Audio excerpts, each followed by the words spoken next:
Okay, today is March 13, Wednesday, here in the Philippines. Now it's 10:30 p.m., 10:30 a.m. sa States.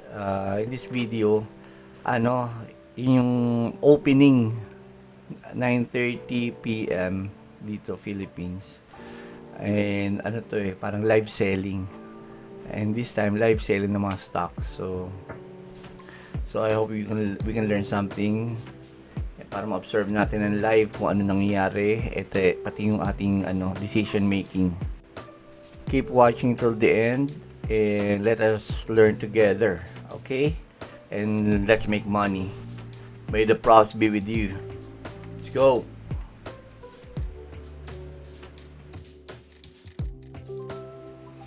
Alright, tech gap up by 4.05%. Not bad, right? So, pwede na ibenta. Kasi goal ko lang 2% eh. Kayo, ano ba goal nyo?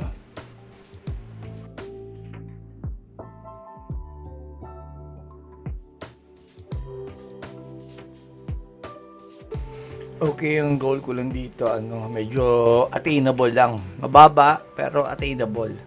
2%. 2% lang goal ko for the day. Now, if the market gives us greater than that, well and good. Kaya nagte-trail stop tayo. And pag bumaba naman siya ng nag-negative 1%, that's the time we sell. So, may nagtanong sa akin kung ano yung risk-reward ratio ko. I guess it's 1:2 risk-reward ratio. Okay, pero yun nga, I do not put limit on my take profit. So, sinasakyan ko siya hanggat magbigay ng, ng signal sa akin na magbenta na. Then, I sell. Okay? So, as much as possible, I am patient with my winners and impatient with my losers. Alright.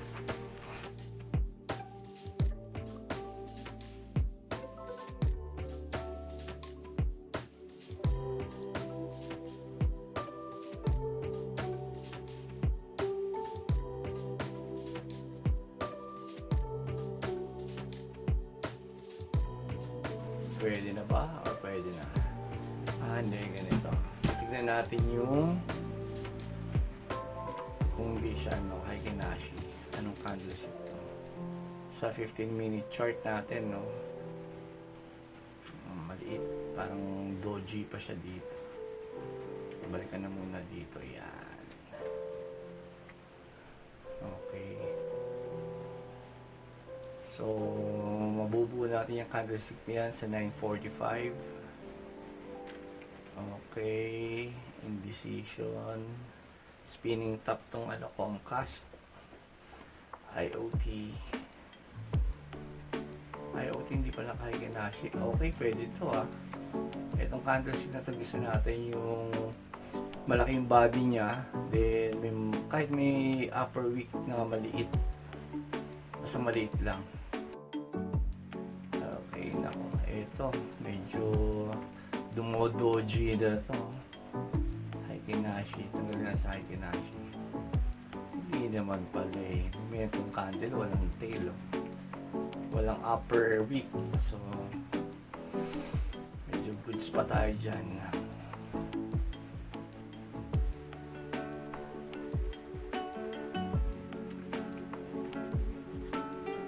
Okay, yung hinahanap kasi natin sa opening, first 15 minutes, gusto natin maribozu, yung walang upper wick, walang lower wick, ganito, yan. Ito gusto natin. Maribozu. Okay.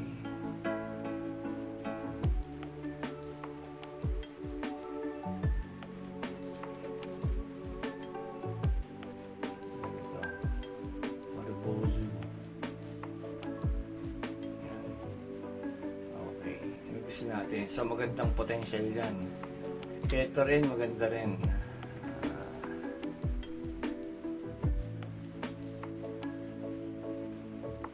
Okay, kaya lang sana nandito siya ibabaw.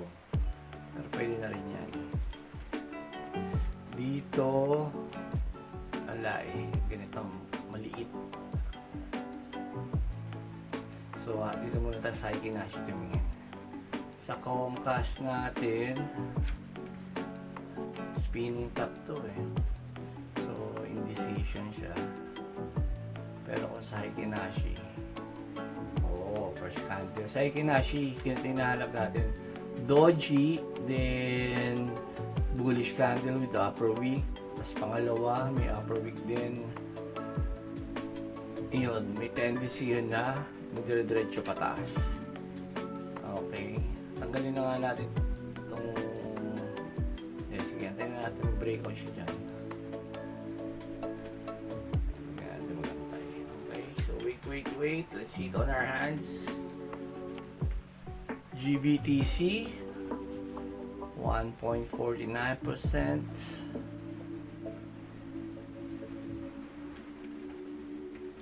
Comcast 0.44%. Yun no, IoT nag 2.79% na siya. So tumama na sa ating goal. Sa akin 2.64%.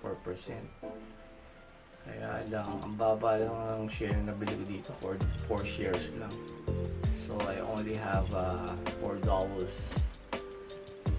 Okay. 2.55%. Tsaka maganda ang candlestick niya, so pwedeng tumaas pa yan. So yun guys, importante gagawa tayo ng indicator. Not necessarily indicator na mga MACD, RSI, stochastic, hindi yun sinasabi ko. Indicator, pwedeng candlestick, pwedeng that will tell you kung ibibenta ko na ba o hindi. Kaya ito, kung siya 2%, benta ko na, pwede. Pero, ang candlestick niya dito sa IoT, ano pa siya bullish. So, like, ang gusto nating principle be patient with your winners and impatient with your losers. Okay? Kanina, sinecure lang natin yung isang stock natin kanina. Binenta ko kanina. Ito yung tech. Kasi, hindi ko siya kilalang company. Pero, biglang solid eh. Biglang bumulusok ng 5%. So, diba? Not bad. So, abang-abang lang tayo ba? Abang-abangers. So, 9:40, wala pa hindi pa kompleto yung first candlestick natin. Today is March 13th, Wednesday, 2024. Okay. Guys, kung gusto yung matuto, panoodin nyo lang itong mga videos natin dito. Pag malit lang yung account nyo, dito sa channel natin. Okay, kung GoTrade users kayo, tunod lang kayo dito, hindi mo sino-sino pinaparad yung mga magagaling na. Ito, mapapagaling pa lang tayo dito. Okay. Paangat pa lang tayo, mapaangat. So, yun ang brand natin, no? Dito tayo sa mga paangat.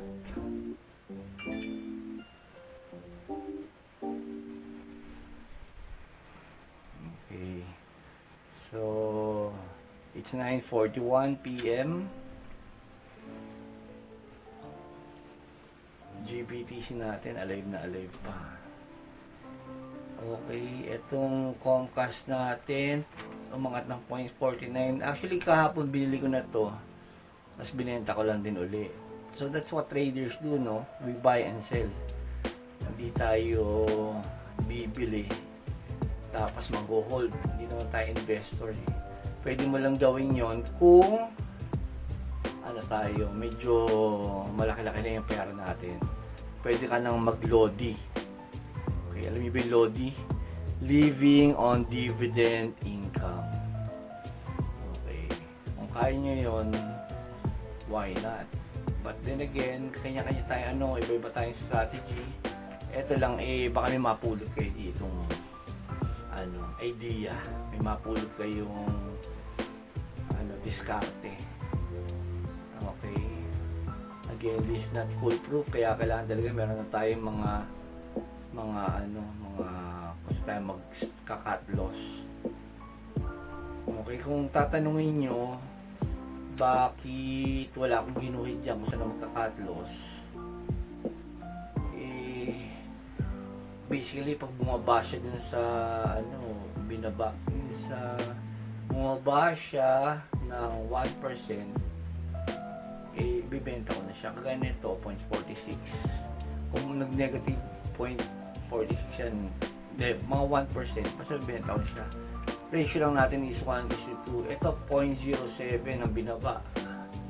O, pag ito, maya-maya wala pong pinakita maganda tong wolf, pwede natin ikat na rin yan.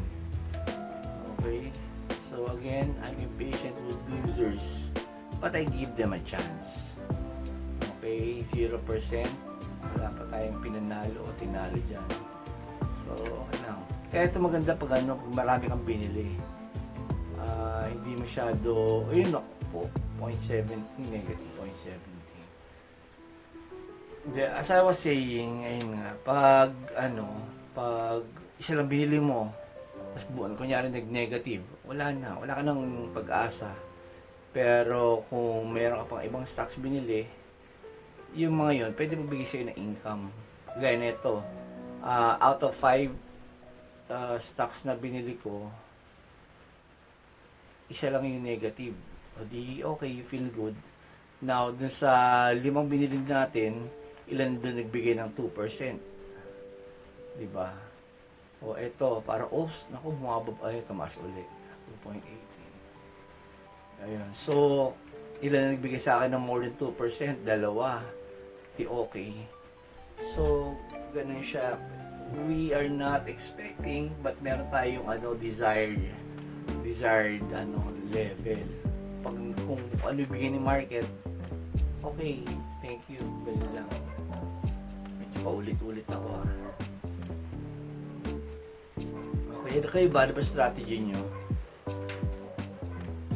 Let me know. Or kung meron kayong questions, 0.62 na Basta to, pag nag 1% to, sibak. Ayun lang guys, minsan kasi hindi, actually normal lang yun medyo naging komplikado tayo sa umpisa. Ganun talaga yun. Don't feel bad about it. Ako nagbabadminton ako palagi, may tinuturuan ako dun na sinasabi nila, ano ba yan? Gigil na gigil. Sabi ko, normal lang yan, bago pa lang siya naglalaro So, normal lang yon. Pero eventually, makakapag-adjust din yan. So, ganun din tayo guys, the longer we trade, the longer we gain wisdom, the longer we become patient, the longer we become impatient. Kagaya nito, kung sabihin natin, oh shit, kanina nasa 2% na, dapat binenta ko na ngayon pababa pa siya. Okay, so ibibenta na ba natin? No, I will be patient with this. Kasi kung titignan natin sa 5-minute chart,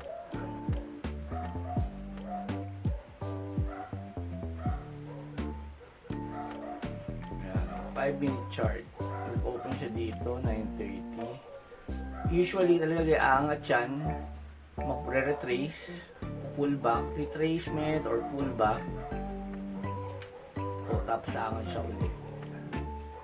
Okay, I can only say that because nakita ko na ito maraming beses. Okay, kung again, pag trade dati pa isa-isa lang, hindi mo masabi yun. Pag marami ka ng tinrade, masabi mo. Now, pwede akong mali. Pwede siyang hindi sumunod dun sa aking thesis. Okay? Pwede siyang dumire-diretso. Pwede yun. Kaya ito, importante, titingin tayo sa lower time frame. Para alam natin kung ano nangyayari. Para hindi tayo papanik. So, sa 15-minute, yan siya. Bullish candle, then nagkaroon ng bearish candle. O ano gagawin natin? Oh shit, pababa na. Pero kung titignan mo yung lower time frame niya, ayan, bumaba siya, pero not lower than the opening high. So yan, pwede tayo maggawa ng ano dyan. Yan, pwede tayo mag-cut loss dyan. Or mag-trail stop. Ang cut loss natin, ito dito sa baba. Okay, so yun guys. This will help us yung patience natin may basihan. Okay, eto naman, nag-high Kinashi tayo dito. Tignan nyo, nag-breakout na siya dito sa resistance niya. Ito, okay to, positive to. Ganyan. Doji, tapos dalawang malaki, bullish na yan. Diretso yan pataas. Yan ang thesis natin. Again, pwede siyang bumaliktad. Pero most likely, tataas yan. Okay, so, tingnan natin. See, nag-breakout siya. Hammer, bullish candle with volume. Boom, umangat. Okay, ang tanong, baka ito na lang niya. Baka hanggang dito na lang siya. Let's see. Kasi sayang naman nag-gap up siya. Tapos bababa lang ba siya ng ganun-ganun? Tignan natin. I-adjust na natin itong resistance area niya dito. Yan. Para yung next na i-break niya. Okay. So, ganun lang yan. 1.02 na siya. 1.61, 1.46. Nako, ito naman, pababa. Nag-up, tapos pwede pababa. Actually, itong candlestick na to, binigyan natin lang ng pag-asa to eh.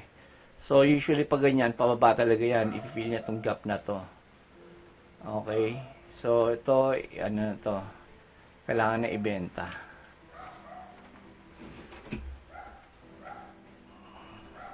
Tingnan natin 5 minutes niyan kung ano nangyayari.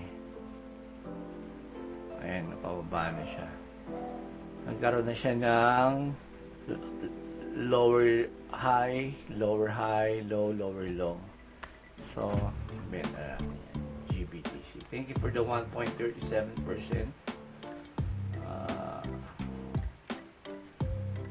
Pwede na yan. Okay, maliit lang yan. Equivalent ng 1.50. Ano lang yun? Actually, 1.37. Bumaba pa. Sa Kinashi, ano ba itsura niya? 15 minute, High Kinashi. Ano pa siya eh, pwede pa rin eh. Actually, yan pwede pa rin eh. Hanggat di siya nagbibigay ng red. What you think? And guys, kaya yung psychology, napaka-importante, no? O kaya ito. Oy, baka umuntog na siya dito. Kaya yun, no, bumaba. Inverted hammer na dito. Itong Comcast. Okay. So, pagbibigyan ba natin ito? Wow, ito 1.07 na. Cut. Ano ba ako dyan? Cut na ba ako dyan? Oh my goodness. Wait, tingnan natin. May pag-asa pa. Pagbaan siya. 0.9. Yung mga laban pa eh. Oh, come on guys. Mga laban pa eh. Hindi, uli red na. Mabenta na to. 15 minutes. Yung mga laban pa eh. Oh, high Kinashi natin, no?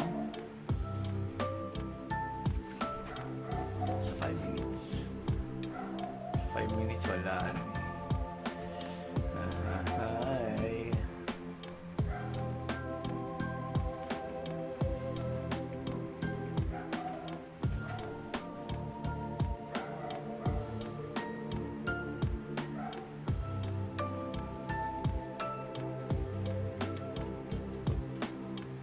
Okay, we still have 7 minutes to make a decision. Kape nga muna tayo.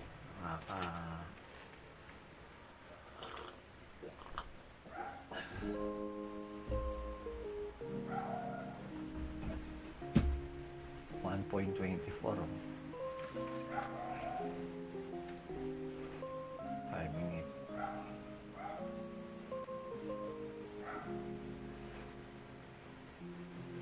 So 1 hour natin. Tingnan natin. 1 hour. So ito yung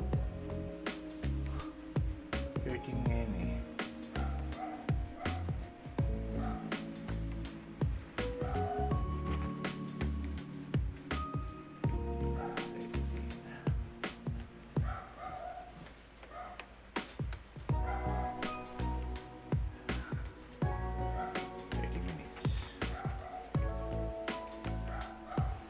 Gap down siya. Lowest natin.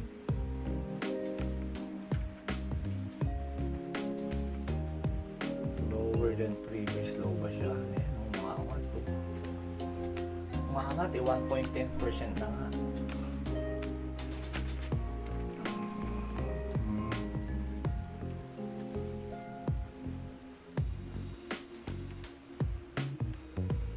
Umangat. Ito naman, lagyan natin ito dito. Yan. Nagbigay nga tayo isa pa.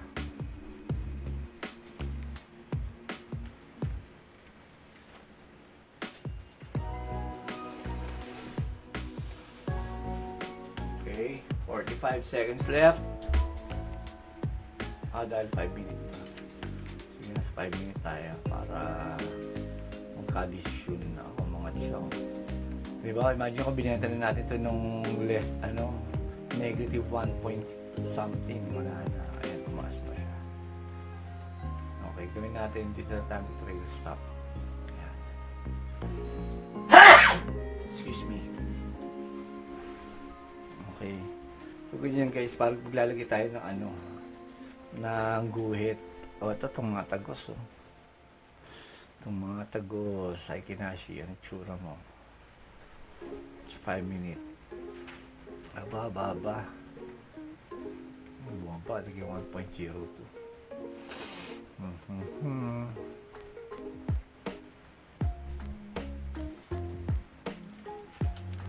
minutes. Tapos na 5 minutes, bumaba pa rin. Ito, tumaas naman.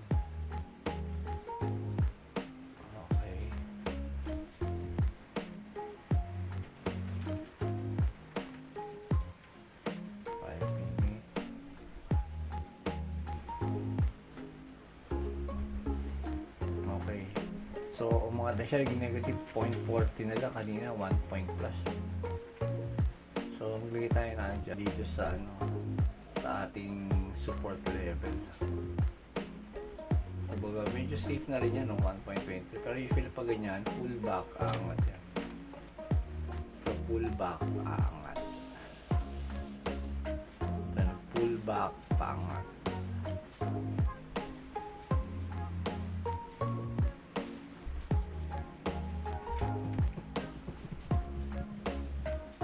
Tingnan natin guys, tingnan natin yung ibang okay na.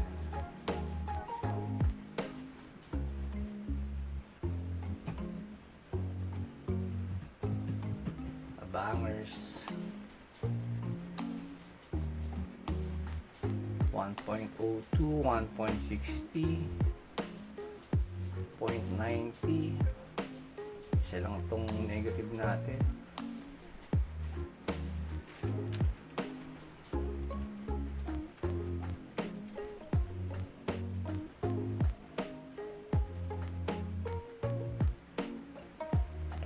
.71, 1.15. Let's go.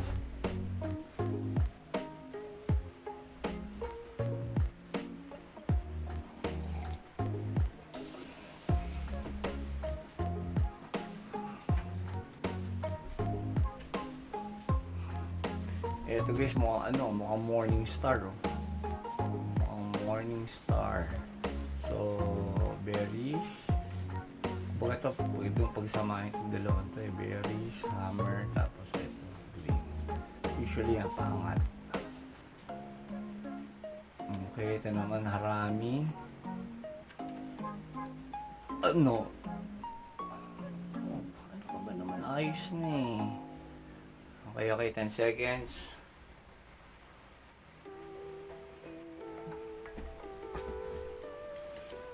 Let's see what will happen. Kaboom!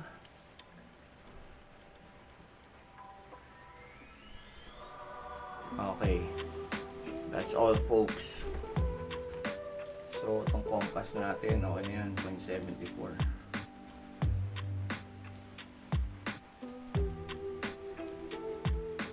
Yung compass ko, binili ko yan sa dito sa Interactive Brokers. So, plus 30 centavos tayo.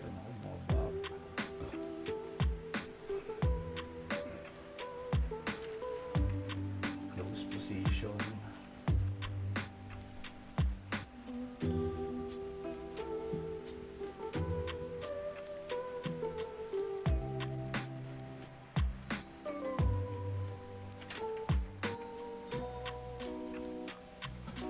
Okay, pag limit order, ano siya?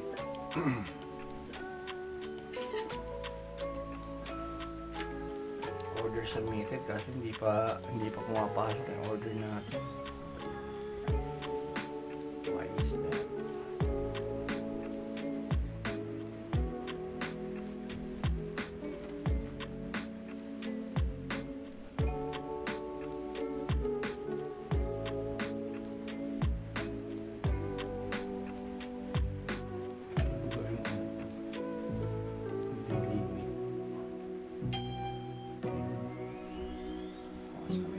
Sabihin na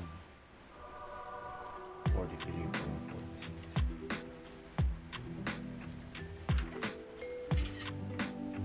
Okay, goods. Okay, now let's sell our GBTC.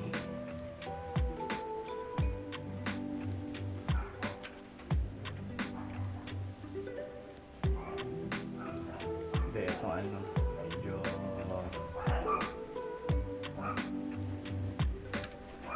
natin reset 15 minutes Kinashi 5 minutes. Wala, malungkot na to, so time to say goodbye. Talo tayo ng 1.75 cents dito sa Wolf.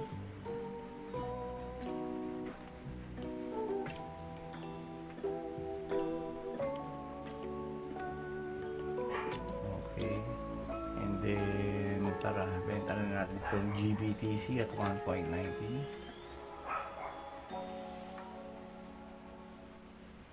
Bibili na tayo ulit mamaya ulit.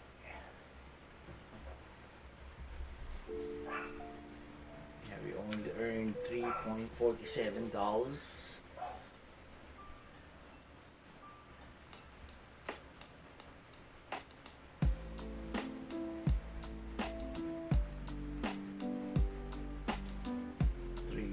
$1.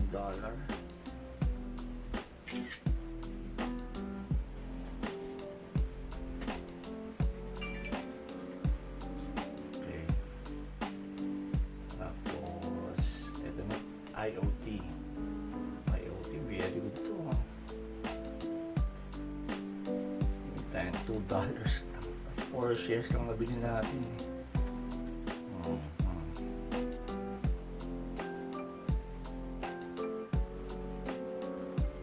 Trading fee 42 cents. Alright, we just close our position. Okay guys, kung tumaas pa yan, okay, goods. Kung di na, goods na rin. Okay, Comcast bumababa na, nakalisa tayo dyan. It's good.